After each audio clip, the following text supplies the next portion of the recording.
Welcome to Live with Lisa, where we explore business insights and philanthropy with an emphasis on the Asian American community.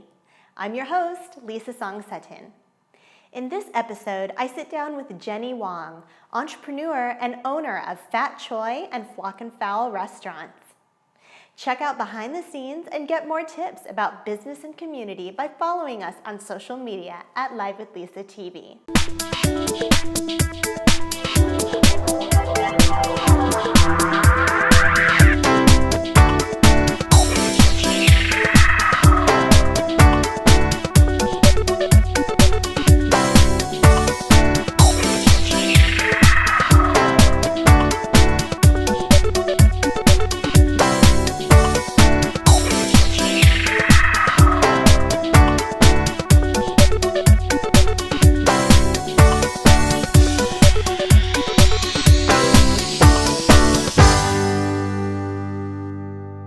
My guest Jenny shares her insights about starting with a food truck and moving to brick and mortar, and how she paved her way to success as a female business owner in the food industry. How did you get into the restaurant industry space?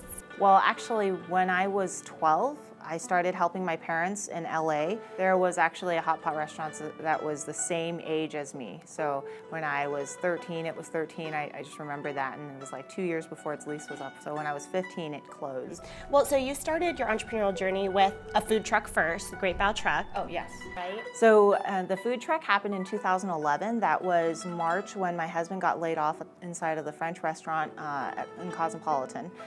He took whatever money he had and invested it into a food truck. The food truck industry at that time was still kind of new. There was a lot of red tape, and we felt like because the red tape was taking so long, we needed an actual space. So then my husband was like, you know what, I saw this ad on Craigslist. I know it sounds crazy, it's inside of a hair salon. And then like in my head, I was like, what? That's great, a hair salon, you know, that's like awesome because, you know, once we're inside, then people will be like, oh, have you been to this place? It's inside of a hair salon. Yeah, right, so it's like a surprise almost. In June, we were getting kind of desperate because the food truck, we had already finished, we'd gotten through the red tape, but people weren't really coming out because it was so hot. So we wanted this brick and mortar. Like if you have a food truck, you want to try to get into a brick and mortar because the heat is just killer on your food truck. Then we got the space in July, and we finally opened up, and it was amazing because the amount of support that we got. There was a travel writer, his name's Zeke Casada. As soon as he wrote about us, boom, all of the other food writers just followed right away, and there were food writers that were already following Sheridan from the days that he was on the Strip, and he was the youngest executive chef on the Strip. Sheridan is your husband. Yes. And you guys are in business together. Yes. What is that like? What are challenges you face with that? There are times where if I need to say something very serious to him, I'll have to go like, time out. I'm talking to you as Jenny, the manager, versus Jenny, the wife. And sometimes it crosses over a little bit, but for the most part, you know, we both talk things out. He is very patient, and I'm very good at communicating. So if there's anything wrong, I'll let him know right away, and he's very patient also, so if I'm wrong, he'll still let me be right. So how did you get the space inside YurView Casino for your true brick and mortar? So that's really interesting. There is a restaurant called Comex. They're a Korean-Mexican restaurant. Linda and Sunny were looking for a second space at that time. That was like 2012. And they were looking southwest. So this gentleman, his name is Ernie Lee, and he's from the Lee family. The Lee and Beam Music Center Lee family. And he approached us one day, or he called us, and Linda and Sunny had kind of already prepped us and said, hey, you know, this gentleman, he wants you to check out the casino and see if you're interested in the space. So we got his call, and at the time I had just finished giving birth to Sterling, so I wasn't going to step inside of the casino. But Sheridan went in, checked it out, and he said, it's great, you know, like it's the diner feel, and we could definitely work on transforming it. And the first meeting that we had with Andre, Alex, Ernie, like the whole Eureka team, that aura, I can't describe it, but it was perfect. It was so right, it was so positive. So if anybody ever gets a feeling like that, they should just go for it. I think that's really important, is like, that was the golden opportunity, and we went for it. Like, the feeling was right, and all of us were in on it to make something, first of all, to make something, anything, and then to make it better. So all of us were always on that track to make it better. So Fat Choy, every day, it gets better. And the Eureka Casino, they've been there, the casino's been there like 53 years, but they never stop getting better. And that makes us think about Fat Choy and never stop getting better. That's awesome. And so you're now just recently opened this space that we're in, Flock and Fowl, right here on Sahara. So how did this space come about? So as soon as we found out who owned the space, we contacted them, and then we let them know we want this space. And funnily enough, it was the Lee family also that owns this space. Yeah, it was really interesting. Well, that's perfect. Try to have the relationship. Yeah, so we let them know, hey, we're gonna do the Fowl restaurant. And they're like, are you sure? Because there's like, you know, some restrictions on the space. We said, we're gonna come in and look at it, and boom, done. So with multiple locations, how do you manage your employees? Like, what's your best employee management tip? Trust them, yeah. Because if you trust them and you give them wings to fly, they will fly for you. They will make it happen. What is your advice to someone who wants to get into the restaurant industry space? Be passionate about something. Be passionate about whether it's a dish or a drink or a process. Be passionate about it, because the restaurant business is tough. It's 5 to 10% margin for a successful business. That's after rent. Rent is about 7%. You're looking at labor being about 40 to 50%. You're looking at food costs being about 35% because it fluctuates. And then there's maintenance and utilities. So after that, there's not a lot left. So don't only do it for money, because that's going to be really hard. And so what is one thing that all young entrepreneurs should be doing right now? Think and plan and go do it. You know, don't wait too long. Have a plan, but don't wait too long. Like, go and do it. So I would say that's like, just go and do it, but at the same time have a little plan and be okay if it fails, because that doesn't mean that you're a failure. It means that that one thing didn't work out, and there's so much more that you could do. Absolutely. Yeah. Thank you. Thank you. It was nice meeting you. Thank you, Jenny, for your great insights and business tips. Stay tuned for our next segment. Welcome to Synergy Sotheby's International Realty.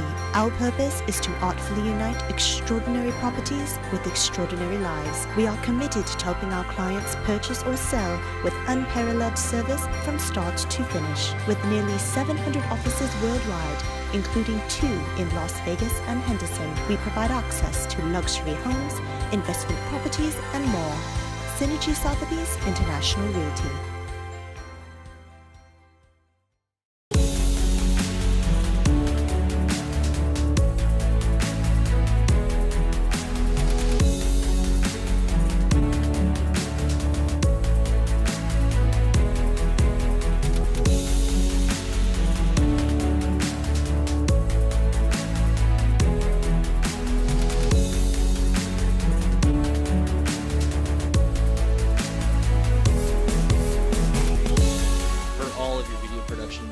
Contact us at mohicanmedia.com. To learn more business tips and see behind-the-scenes photos, find our social media at Live with Lisa TV. Stay tuned for what we have coming up next. All right, on this week's episode of Wake, Hustle, Sleep, I get to talk with Tom Savini, For those of you who don't know Tom Savini, he's the master of splatter, the king of gore. He's done tons of horror movies and makeups and special effects. He's an actor, he's a director, super cool guy. And one of the things I love about him is he's still here in Pittsburgh and he's still in the house he grew up with in Bloomfield. It is such a cool opportunity to get to talk with the Pittsburgh legend, see how he lives, and get his advice on entrepreneurism. He's not a conventional entrepreneur as you would think of with his big company with all these employees, but he's built a personal brand. He's worked on some of the biggest productions. His people he's mentored are now producing some of the biggest TV shows and movies out there in the horror space. And he's going to give us some advice on how he made it and give some advice to some entrepreneurs out there.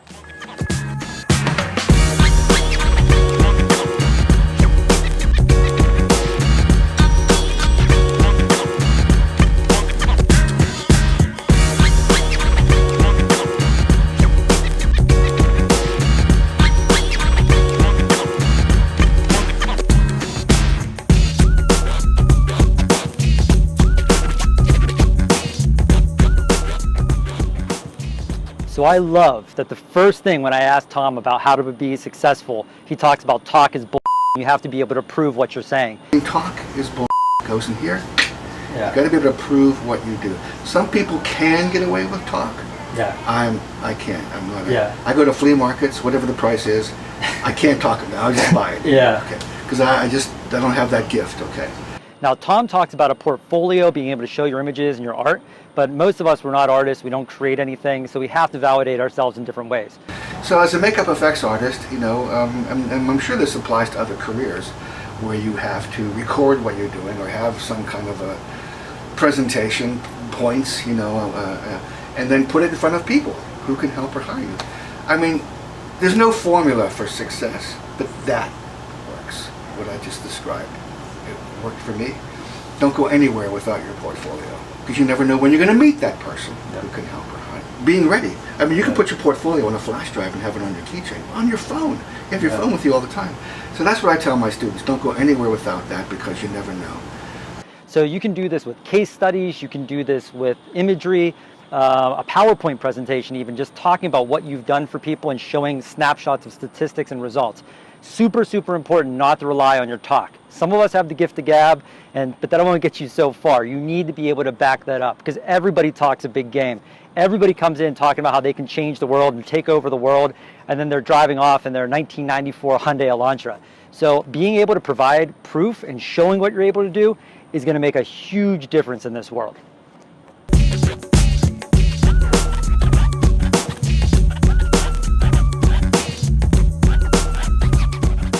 So one of the things that really hit home for me is Tom talks about the more you do, the more you get to do. And that's the first thing that I say in my books are called Grand Illusions, Part 1 and 2. The first thing I say is the more you do, the more you get to do. Get in the door. That's the most important thing. Get in the door.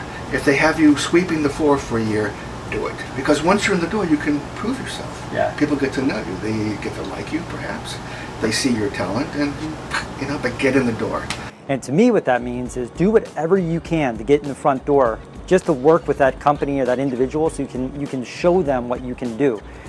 It's kind of one of those putting your lumps in or putting yourself out there to show that you're not just looking for something from them, you can provide value. Even if I had the best entrepreneur in the world and they said they wanted to work with me, I don't have time to vet through every person. But if they said they were going to do something where they were going to proofread copy for me, they were going to look at my ads, they were going to give me free tweaks and advice on my blog, or whatever their speciality is, I would really respect that as an individual.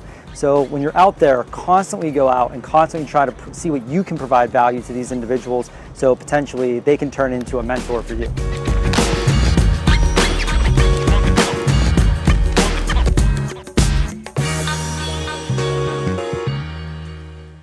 Hey gang, Michael Su here. Welcome to this episode of Measure and Hack.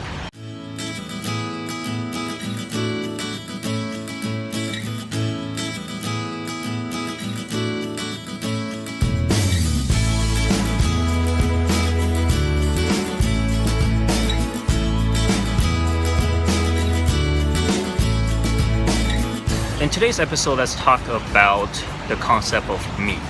Now, the concept of me was actually taught to me by one of my mentors few years back. And the idea is that while entrepreneurs like to think that business is the only thing in our life and that it's all about waking up and hustling and growing business and selling companies, it is actually pretty important for us to work on life and look at life as a whole. And by doing that, it will actually help us move forward as an entrepreneur leaps and bounds. So, concept of me consists of three aspects. First of all, there is personal, and then there is family and friends, and then there is business in the third place in my triangle of me. Let's talk personal. Pretty interesting. Sometimes people say, oh wow, Michael, you're so selfish, you put personal first. Actually, it makes sense because personal, if I can't take care of myself, then how am I supposed to take care of my family? How am I supposed to take care of my friends? How am I supposed to take care of my employees and my team and my business, right? So take personal and split it up into three: mind, body, and spirit. Mind, intelligence, knowledge, things that we learn, concepts that we understand. Body, probably the most important thing. Now my late father taught me this a long time ago, and I saw it firsthand when he became sick, was that all the wealth we collect as people or as entrepreneurs in life, the money, the profit, the businesses, the ego, the friends, the accomplishments, they're all zeros. All the wealth in the world are all zeros, and your health is the number one in front of it. Without your health, everything is zero. I've learned that the hard way. I've experienced it. The concept of it is easy to grasp, but until you experience it, you don't really feel it and understand the importance of health. So the third thing of the mind, body, and health, mind, body, and spirit is obviously spirits. Now, spirits could mean different things for different people. It could be visualization, it could be meditation, it could be taking it over yourself, beyond intelligence, or it could be faith.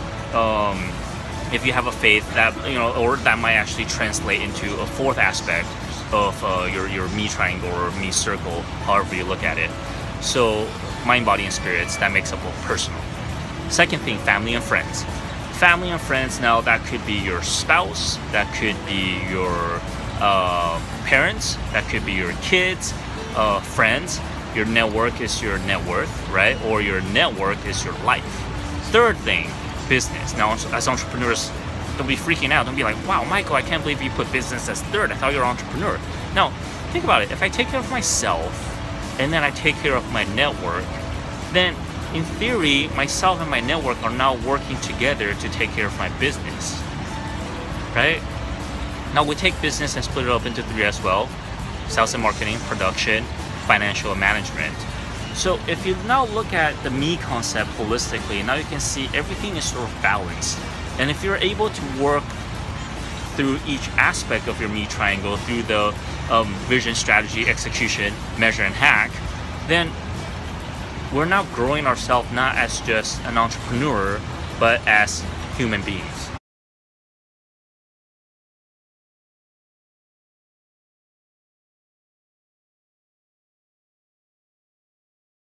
Welcome to Sin City Cupcakes, Las Vegas's #1 alcohol-infused cupcake company. With over 40 decadent flavors, all of our product is baked fresh and made to order. We offer free delivery by the dozen across the Las Vegas Valley.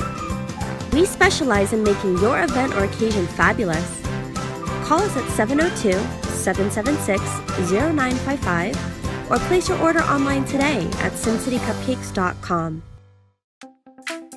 Mankind progresses every time there is a major invention.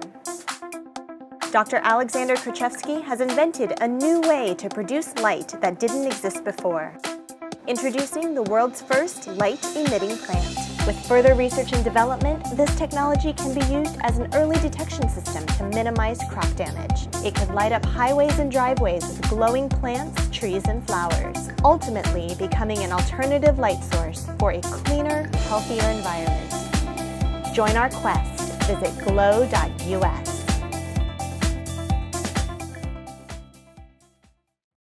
If you're ready to get your book out there in a bigger way, or create your book and finally get it out into the world, then there's no better event for you to attend than Bestseller Summit Live 2016. Because we take the view that, your book is valuable in and of itself, for sure, but also a fundamental piece of a broader business and brand. Where on the business side, you're doing things that you love with clients that appreciate you and that you enjoy working with. And on the branding side, that you're building a personal brand that gives you a platform to communicate with a larger audience and share your message and make an impact. So I'm Jesse Krieger, the host of Bestseller Summit Live 2016, also the founder and publisher of Lifestyle Entrepreneurs Press, where over the past couple of years, we've published upwards of 20 best-selling books in the personal help, entrepreneurship genres, self-help, even spiritual titles.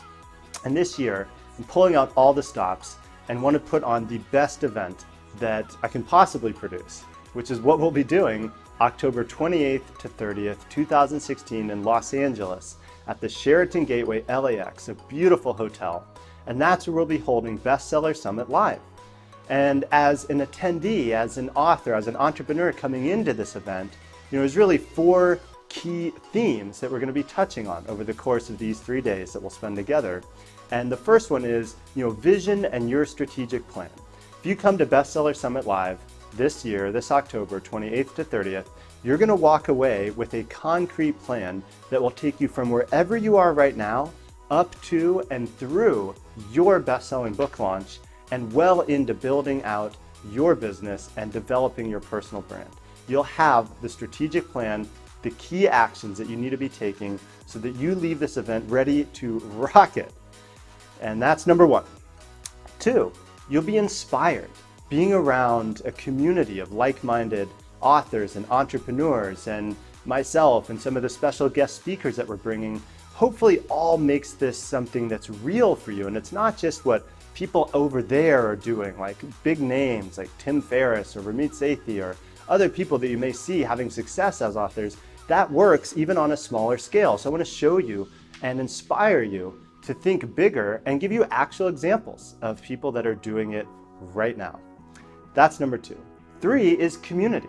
And it's tied together with the inspiration, but you're going to be meeting people that could be your next promotional partner, your next co-author, maybe even somebody that you do a business venture with. And we have stories from past years and from previous people in the Lifestyle Entrepreneurs Press community meeting, forming partnerships, realizing that they're cut from the same cloth. And we'll be doing a lot of community engagement exercises over the course of the weekend that will help you meet and connect with the right people to help move your book forward, your business forward, and give you more opportunities to expand your thought leadership through your personal brand and platform. That's number 3. And the final one is impact. We're going to be talking about how you can go beyond just impacting people with your story, impacting people with your message, your experiences, your strategies, but how you can tie your book launch and indeed many of your business activities into impact-focused events and opportunities. So you can check all this out at bestsellersummitlive.com. This is October 28th to 30th in Los Angeles, and I look forward to having you. It's going to be my biggest event of the year. It'll be my final event for this year, and it'll really be an opportunity to bring together a like-minded community of authors and entrepreneurs, inspire you, connect you, give you the strategic plan so that you can hit the ground running and make 2017 your best year yet. So I hope to see you in Los Angeles, October 28th to 30th for Bestseller Summit Live. I'll see you there, and to your success.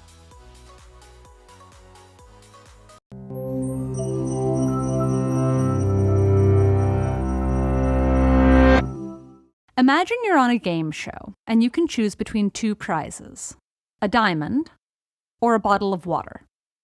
It's an easy choice. The diamonds are clearly more valuable. Now imagine being given the same choice again. Only this time you're not on a game show, but dehydrated in the desert after wandering for days. Do you choose differently?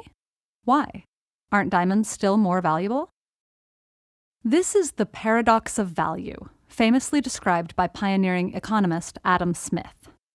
And what it tells us is that defining value is not as simple as it seems. On the game show, you were thinking about each item's exchange value, what you could obtain for them at a later time. But in an emergency like the desert scenario, what matters far more is their use value, how helpful they are in your current situation.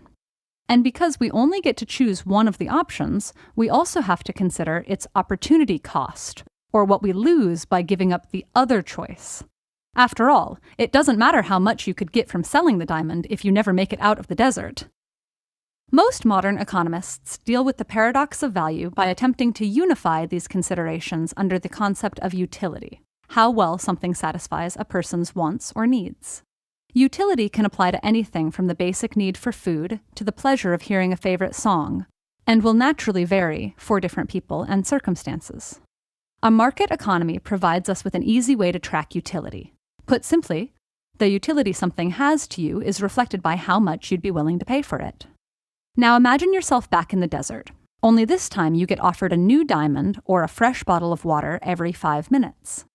If you're like most people, you'll first choose enough water to last the trip, and then as many diamonds as you can carry. This is because of something called marginal utility.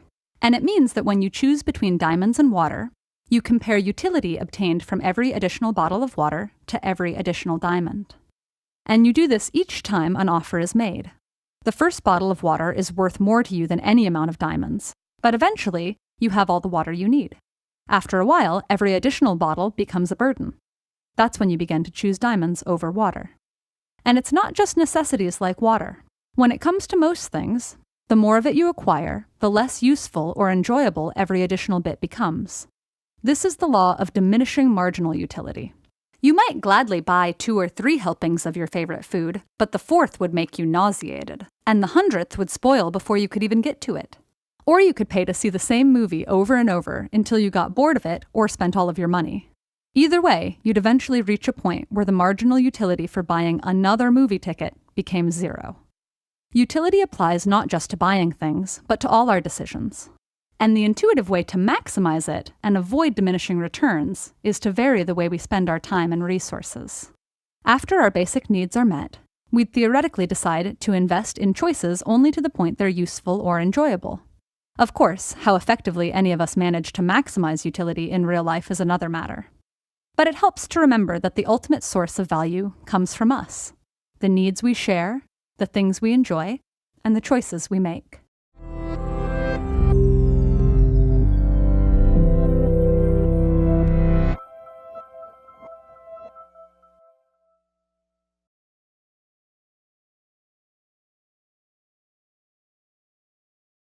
I will leave you with a quote from Yoshikazu Tanaka, founder of Gree Electric.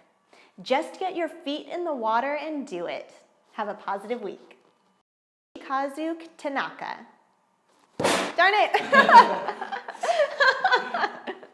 The name trips me up. Okay.